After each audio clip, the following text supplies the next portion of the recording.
大地震造成这个铁轨路受到重伤，花莲台东这个交通进入黑暗期。经过台铁专业的抢修早起，恢复花莲到凤林，以及富里到台东两个路段的火车，因为凤林到富里这段，共款都要挖靠交通车来斗相共，即嘛影响到饭店甲民宿业者。花莲民宿业者讲，退房率接近2成，疫情加上台东回的行李超够多。 非常不方便，要花在车程的时间只要2个小时，现在多1倍。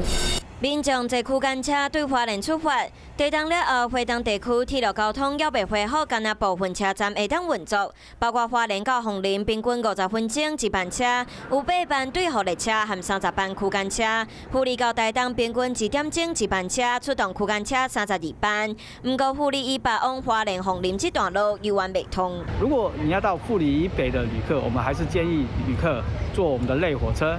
我们有开直达车跟半直达车。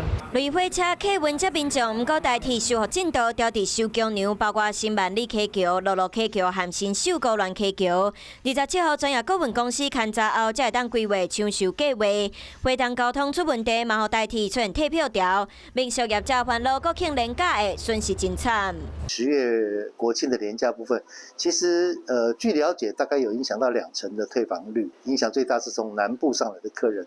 那目前来讲，其实来东部玩的时候，客人基本上都会以台东和花莲做串联。代替真全力恢复航空业嘛来到3天，包括立英和华信航空23号到26号4天，至少增加720个位，帮助拜六礼拜减少人潮。不过国庆连假敢有法度挽回游客，也唔知影。Hello， 大家好，我是品轩。想要跟我一起品味生活中的大小事吗？一定要赶快打开华视的 YouTube 频道，按赞订阅，并且开启小铃铛哦。